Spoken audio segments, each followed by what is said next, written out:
Good afternoon, wine lovers. I've got a couple of nice little white wines for you today. So, we've got Blue Pyrenees. It's a vintage brut. I just picked that one up yesterday. That one goes for around $28. And we've got this one here, which is Evans & Tate Butterball Chardonnay. Something a bit different. You might have to look that one up. I haven't done any look into that one. My wife actually picked this one up. Yeah. So a bit different. Evans & Tate Chardonnay.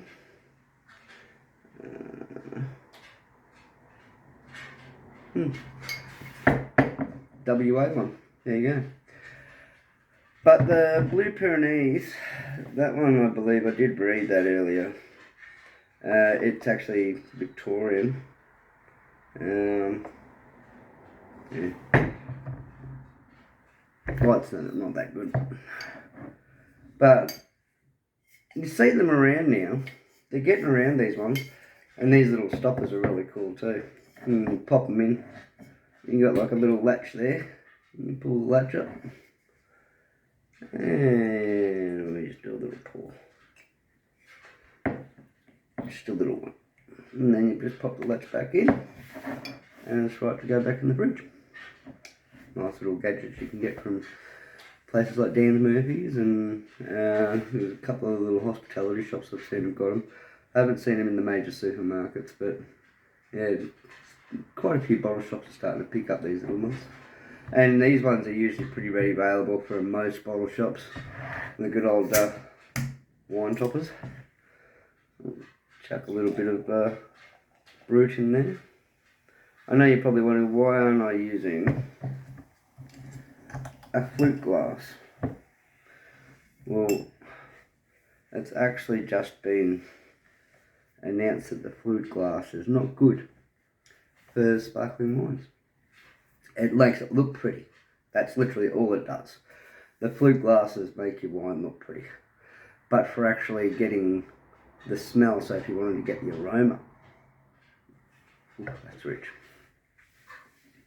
from your glass, you're not going to get much from a flute glass.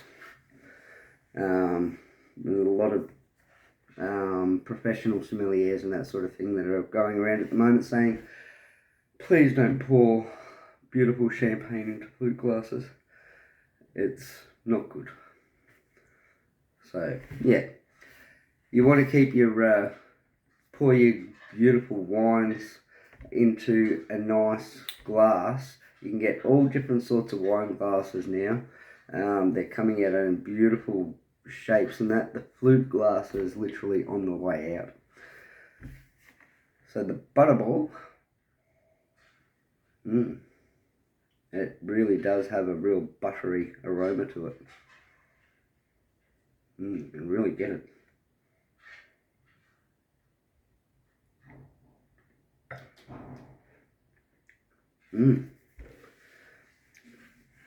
That's a very buttery and mellow Chardonnay. It's actually quite lovely.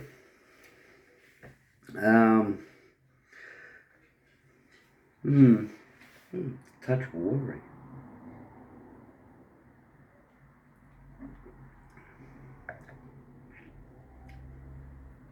It's mellow and bubbly. It's a delightful tasting wine for a Chardonnay.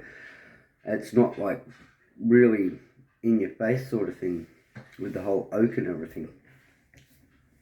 That's the sort of Chardonnay that I would really enjoy drinking. Very mellow, easy to drink. It's light on the fruit, not a lot of sweetness. You still get a bit of oak. It is an absolutely wonderful tasting Chardonnay.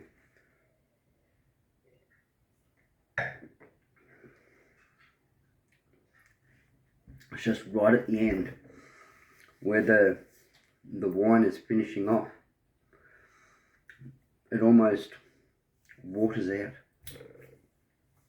which is a bit of a disappointment for the finish on that one.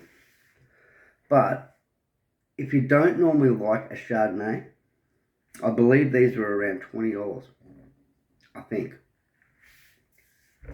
If you don't normally like Chardonnay, but you've had like the regular stuff that, you know, 90% of Australians have tried when it comes to a Chardonnay, give this one a go. I normally do not like Chardonnay, and I bought one about a month and a half ago from Dan's because it said it was a buttery Chardonnay, and that's what I've been told. You might like that butteriness instead of the acidic side of the Chardonnay. So I got this buttery one, and it was horrible. I can't even remember the name of it, to be honest. Sorry, but it was around $20 as well. But it was horrible. I did not like it at all. This one, Butterball. Evans and Tate Butterball Chardonnay. That is absolutely wonderful. I'm guessing it's around the $20 mark. That's usually where my wife sort of looks at around for a price range. Well, both of us do. But that is absolutely wonderful. There's a reason they call it Butterball. It is mellow. It's got a slight buttery taste to it, slight. But that is absolutely wonderful. I really like that flavour, and that is definitely something I could see myself enjoying in the future. I really enjoy that one. Now, we've sort of gone into quite a bit of drinking the Chardonnay Pinot Noirs, and we've sort of eased off and sort of, you know, branched a little bit towards the brut here and there. I've got a bottle of Dupery champagne that we've got in the fridge for New Year's, so hopefully we might have a little bit of that left over for me to give you a review on just after New Year's. But my wife has told me Dupery champagne, sorry, absolutely sensational. She loves it. I haven't tried it yet, but that's around $58 a bottle. Not too bad for a champagne. This one here, Blue Pyrenees, Vintage Brut. So let's have a go with that one. This one cost me around $28.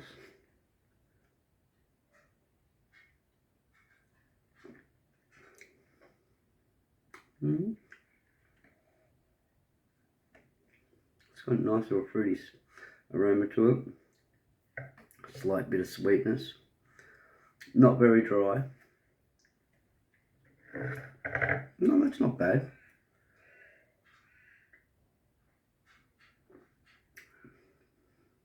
You could sit there and you could comfortably enjoy that for the night. That is quite lovely, that. Now, mind you, we opened this up. Well, this one was opened up the other day. That one there. This one was opened up last night. My wife had a glass of this last night and she didn't mind it. I had a taste of it last night, just a small sip. And I was, I don't know about that. But now, since we've had opened it and had the top on it overnight, it's actually quite nice.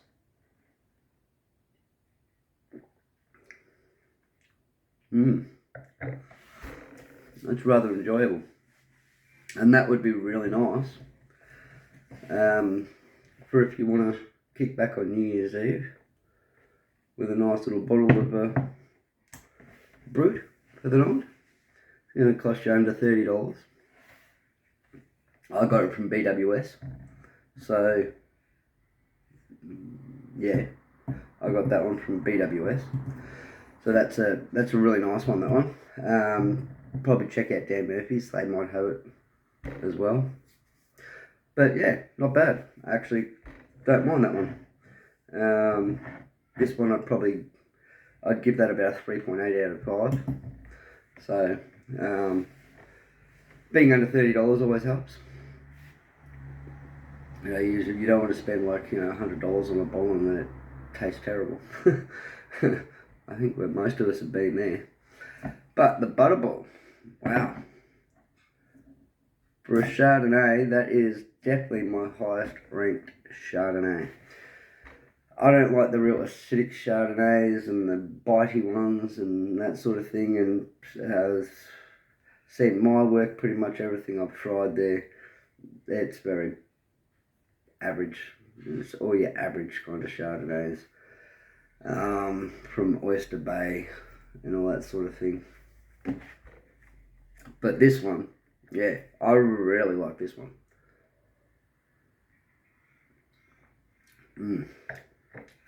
That is definitely a high-ranking Chardonnay to me. I would honestly give that. I would give that a 3.9 for a Chardonnay.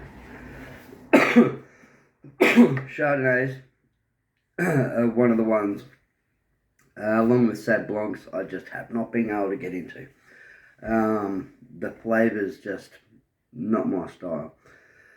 But you gave me a bottle of this, I would happily sit there and I would drink that. That is fantastic. Sauv Blancs, the only one I've literally had that I really enjoyed was one called Fault Line from New Zealand, and it was brought over by my wonderful in-laws, and unfortunately it's only a cellar door release, but it was absolutely amazing. You would not even think you were drinking a Sauv Blanc. It was just amazing. The fruity flavours and everything from it were just remarkable. But unfortunately, they don't sell it here in Australia. And everything else that I've tried so far in stores, which is probably about 6 or 7 different Sauv Blancs, I just have not liked them at all. So I think probably the highest ranked out of all the ones from our stores that I've actually liked would have been probably the Matua. Because it's lighter in flavour. And it doesn't have as much as that cat pee smell and taste to it, which I just find disgusting. As for this one, very nice brut for under $30.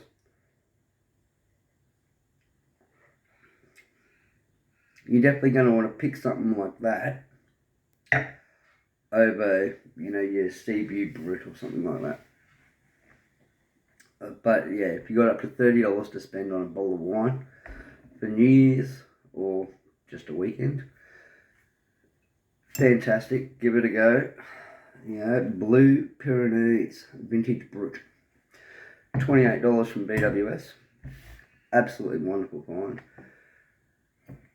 Evans and Tate Butterball Chardonnay, absolutely beautiful Chardonnay, definitely give it a go, that is wonderful. I'd be guessing, because my wife got it, it'd be around the $20 mark. That's what we usually both sort of look at, between that $20 to $30 mark, and depending on what sort of work discount we get. But yeah, these are both, that one's very drinkable, very enjoyable. It's got lovely bubbles in it, as you can see. The bubbles are still rising in there. So that'd be an absolutely lovely little brut for the big day, or big night. Yeah, lovely and drinkable. It's not really bitey. You know, it's just nice, relaxing, refreshing. And I believe up where we are in the sticks, it's supposed to be about 33 or 34. They're predicting for New Year's Eve. Definitely refreshing, enjoyable. If you're not really into the whole bubble side and you want something a bit more lighter, definitely Evans and Tate.